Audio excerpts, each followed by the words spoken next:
What's going on, everybody? Welcome to another episode of the Nerds Enigma podcast powered by sportsnerds.com. Today I have a very special guest, former sixth-round pick of the Buffalo Bills and current Atlanta Falcon, along with being a music artist, actor, producer, writer, record label owner, and everything else. He's got a pretty big resume. I'll let him explain that to you. Ray-Ray McCloud. Ray-Ray, what's going on, man? How you doing? Thanks for What? having me. No problem. Let's talk about your music career. You got a single coming out in the summer, right? I do. I have a single coming out. I got a few singles coming out, but that's the one right now I'm focused on the most. I think I'm gonna put a lot of my attention to. Was music something you were always passionate about growing up? Yeah, since about maybe 7 or 8, I think music was always a thing for me. I was around it, born around it. My parents both were in the music world, or my dad more so. My mom got into it because of my dad, but he had 3H hip hop heads. Had multiple artists signed with Universal, Capitol Records, Dog Pound. He did some work with Jazzy. He did some work with the Rough Riders. He did CeeLo. I can keep going on. Artists that he's worked with, did projects with, everything else. Yeah. So you've got quite the resume as far as film. Also, you're in a feature film coming up too, right? I'm in a feature film. I got actually coming up the film in maybe a month or two. We're filming, and I'm excited about that. Very nervous, but very excited at the same time. It's a different craft for me, so it's my first time actually being on a feature film, and so I'm excited for that with big time actors and actress. So are you interested in that opening the door for other films and things too? Of course, I actually got into the acting part just from being a writer, like being a young age and just writing, whether it's music or just writing scripts or storylines, log lines, and coming up with the skits and stuff. And I was like, you know what? I don't want to just give real stuff that I've seen or me and my family or my boys did or funny drama, no matter the case, and just sell it. Some of it was like real stuff, true stuff. So I was like, you know what? I think I want to learn how to act and be able to, when I get to where I want to get to, I'm able to play roles, put people in certain roles, and do certain things. And like I would say, like a Ice Cube or like Master P was doing their own thing, their own brand. So I know football is obviously your first love. So let's talk about how that all started and your love and your journey all the way to Clemson University. All the way to Clemson University. Well, Clemson was, I think, one of my first big offers back in like 2012, 2013, I would say. And from there, I've always stayed in contact with Coach Elliott, Tony Elliott, and Dabo. And towards the end, it was the consistency that won me over. I went to Clemson. I won that championship at home in my hometown in Tampa, Florida. Then I came. When I got there, it just helped me grow in so many facets of life. Just mental, physical, professionalism. Just learning how to be a pro. And I feel like when I got to lead, I didn't have all my eggs in one basket yet. When I say that, I mean like I wasn't all the way ready still yet, because you grow every part of life. Like every age of your life, you can always keep learning and growing. But it helped me get to where I'm at today.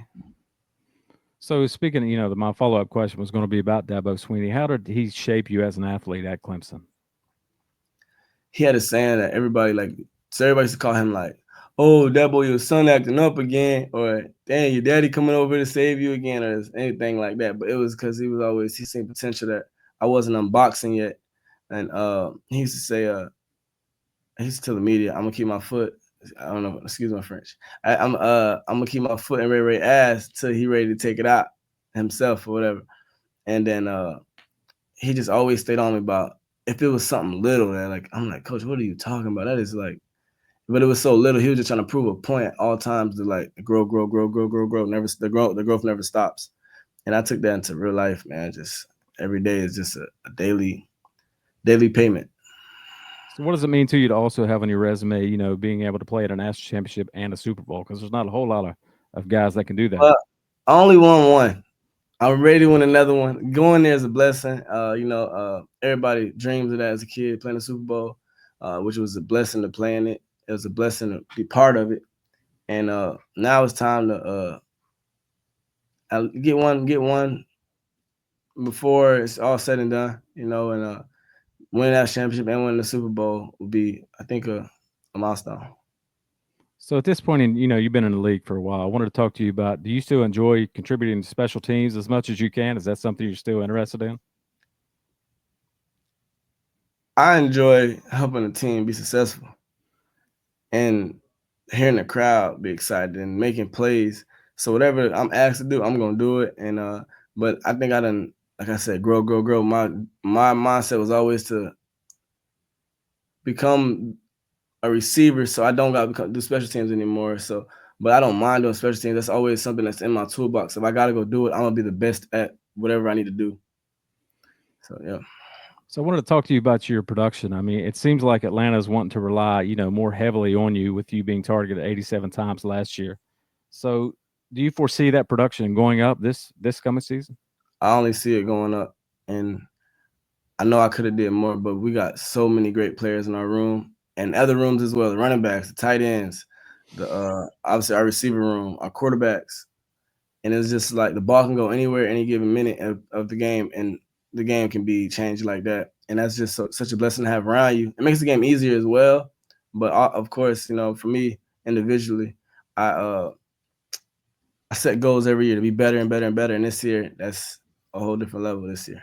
So Atlanta's, they've been stacking depth and all that stuff around you. So it feels like sort of they can unlock another level of production. I mean, you have a deep wide receiver room and a running back room. So what can they do to unlock another level of talent? Because the team, they're getting depth and things like that. So what can they do to unlock that next level? I think it's all about opportunities, and I think it'll unlock itself once time comes. And for me, it's just like every day, show up and be me. And that's what I'm doing every day. And they're gonna keep seeing it, and they're never gonna get tired of it and want more. And that's all I want to do is more and give more to help the team win and get where we want to get to, and that's to the ship. So what are some of the individual goals that you set for yourself going into next season, and how does off-season preparation, kind of play into that? Durability, I would say for me, durability. I mean, I really don't really miss any games if I really can like go. I mean, I broke my four ribs last 2 years ago, but I was forced to sit out on that time. But other than that, I'm gonna play unless I can't walk, And I think durability and 1,000 yards. I want to have my first 1,000 yard season. I haven't had one of those, which I think is crazy for me myself. But obviously, everything happened for a reason. I want to have my first 1,000 yard season, All Pro, Pro Bowl, if not Super Bowl. And that's right now. That's what my mindset on. And everything else gonna come. So is Atlanta one of your favorite stops that you've been in so far? Because you fully embraced the city and everything around it. So, how are the fans towards you in Atlanta? I would say they embraced me, and it just helped me fall in line, man. The way Atlanta Falcons fans rise up, they really rise up, and you feel it every home game. The fans are crazy, and it reminds me almost like you get that college feeling, like that like at college town, like it's really football. Like every NFL team don't have that. Like it's football. Like it really feels like this is all we got feeling. And obviously, so much more to Atlanta with the entertainment world, with the college footballs, the college team that's out here. You got an MLB team out here. In college is just that. Like Clemson is just Clemson, And it gives me that home vibe. And they just make sure that we love and we make sure that we show love back. So with the draft coming up on Thursday, tell me not that to give too much information, but which way do you think the Atlanta Falcons may go the first round? Because the last 4 years, they've chosen offense. So do you think this will be the year that the team may go defense? And if so, do you think they have a shot at, finally picking a Georgia Bulldog in the first round?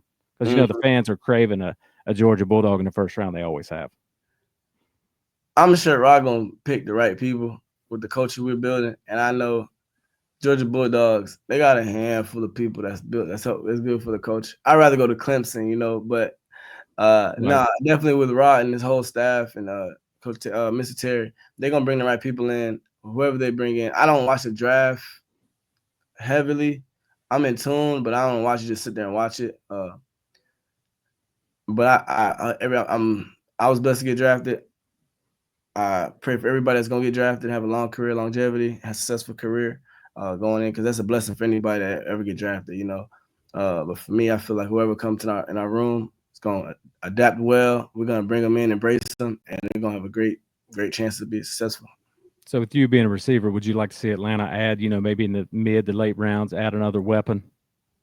If they do, they do. You know, I mean, again, I don't mind having another weapon in the room, but for me, I'm gonna always compete. You know what I'm saying? So you got to be ready for a dog fight, whoever it is, and in our room, because it's a lot of dogs in our room. So So my little man, he just turned 8, and he wanted me to ask you. Ever since I've been doing this, he's always interested in talking to players, and he's taken a liking to sports and things over the years. And I said, "Is there anything you want me to ask Ray, because he keeps up with everything now, and he's got a mhm. love for the game." And he was like, "Can you ask him how many touchdowns in his NFL career?" I'm like, "Well, being around it all the time, you probably don't know an exact number. You could look it up online, but we haven't looked up a thing. So just for him, do you know the exact number of touchdowns that you've had?" I only had 4. Crazy. I mean, I was a punt returner in the special teams. So crazy thing, I never ran one back, but I was always 1 or 2 best in the game in the game. So it's crazy, but like I said, God did everything for a reason. And so it's all gonna come, and it's all gonna come fast. I know it. So I just gotta be prepared for it. And when the time comes, I gotta give my glory to God. So tell me how you mentally unwind at the end of the day after football's over with. What do you do to mentally unwind to kind of take yourself away from the game for a while? Uh, wind, Winding down. I would say my kids. I spend time with my kids. Uh, During the season, I think it's the most time I play video games, because I'm not a video game person, but I play video games here and there. Like if all the boys on, just to talk noise, I get on the game with them. I write a lot. Um, I watch a lot of like series, so I would say watching series and TV and be on the phone with my family, because I'm in Atlanta. But we have like a cousins and a family group chat of like 20 people, and we just sit on the phone all day. If Mhm. whoever not on at the time, but it'd be like at least 5 of us on at a time. So most of the time it's like at least 5. Or sometimes you get all 20 of us on at the same time and just be talking noise about family stuff, what's going on in LA, Mississippi, because we live all different places. But yeah, so that's how I want to be around family, honestly. So every time I talk to a player, and we talk to video games and things like that, because I'm into that stuff too. I always ask if they play with the specific team that they're on, or if they play with maybe a team that they liked growing up. So, do you play with Atlanta when you play Madden? I haven't played Madden. You just play college football? Nah, I actually played college football for the first time 2 days ago. And Really? I played with my brother. He's in the draft now. Hmm. But other than that, I've only played Call of Duty. Okay. My wife's obsessed with Call of Duty too. So, That's all I play is Call of Duty. right. So I I know think fashion. when COVID happened, it just Right. I was on Right. and then I kept Yeah. dying. I kept dying too much, so I was like, I got to get better. So I started playing with myself to get better. Sometimes I think you can get too good, and it's time to step back from it a little bit because for me at least, it's like, yeah, maybe I should take a break from it for a while because I've got So like, you nice on the sticks. well, my wife's, sometimes she's more obsessed with it than I am, but I like to play it. I'm a gamer too, obviously. If you can tell behind me, I've got Yeah. retro games and everything else. So I know fashion is important to you also. So tell me, as far as teammates go, do you judge your teammates on their fashion when it comes game day and things? Don't make me answer that. A few of them. You got to give me somebody. Who's the A best? few Who's of the 'em. best dressed? I know you're gonna say yourself. Who's the best dressed? Me for sure. It's not been. I don't think I've been on the team NFL. I ain't been the best dressed, even in Right. college. I've seen some of Kirk Cousins' outfits, and I've just shook my head like, man, what is that dude doing? Nah, Kirk be on his grown man outfits. I got a few of those in the bag, but I like my streetwear. But I would say who I be on the hardest is Red and Mooney. Hmm. I be on them the hardest. Only because they swear they're the flyest thing ever. So I'm gonna make sure you better stand on your words. Hmm. Every day. Every day I'm gonna come in this building, you're gonna be like, oh yeah, he got okay, Ray, where you get that from? Every day. So every Hmm. day, don't call no shots at me, and I ain't gonna come at you. But now you talked about me. Not every day. Uh, Eyes on you. Tighten up. Right. So let's talk about more things outside of football, and then we'll get you out of here. I got a couple more for you. But what are some other things you got coming down the pipeline as far as maybe music career or film, or you like to write and things like that? So what's some other things outside of football that we can look forward to? Obviously, the movie. I mean, my team working on new skit things that I got involved in doing skits and things like that through social media world, streaming. We're building that out right now as we speak. I'm in my content house now. So That, and then you got obviously music. I have me and one of my artists who is my childhood best friend have a project that we're working on 4 years ago. We had music that we did, and we finally like he got everything he got finished out the way, and I got time now, so we're actually gonna work on that and put that out towards when the season come around. Called Day Ones because that's my day one since a kid. We got music since we was kids. Some of it might sound a little bit older because our voice changed a little bit, but it's gonna be we're intertwined the two, you know. And then I got Baby on the way, third one, 3 under 3. So that's gonna be Congratulations. different for me. I'm running around. They two drive me crazy already. Right. And then and just I guess man, now I'm some more time with family. I would say that's gonna be something that's big for me. It's coming up these next 6-7 months. Spend more time with family, you know. Um, I think that's the plan right now. And obviously I'm working on new designs for like fashion stuff for myself though. I can't be giving Right. everybody Yeah. everybody can't get it, you know. Everybody can't get it. Mhm. So I ask everybody the same question to wrap things up. What's something that you want people to know that they may not know about you, outside of football and all that good stuff? What's something you want people to know that they may not? I'm really the most childish person ever. I'm very playful. I just don't come off as that, but I'm very playful. And me faking it is me being serious. Right. So that's one thing. Like I'm always gonna have a smile and laugh.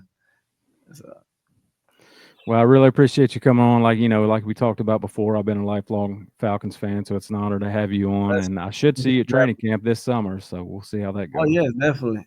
Gotta give you a hug or two, you know? Right. I appreciate it. Thank you so much. Yes, sir. God bless. Thank you.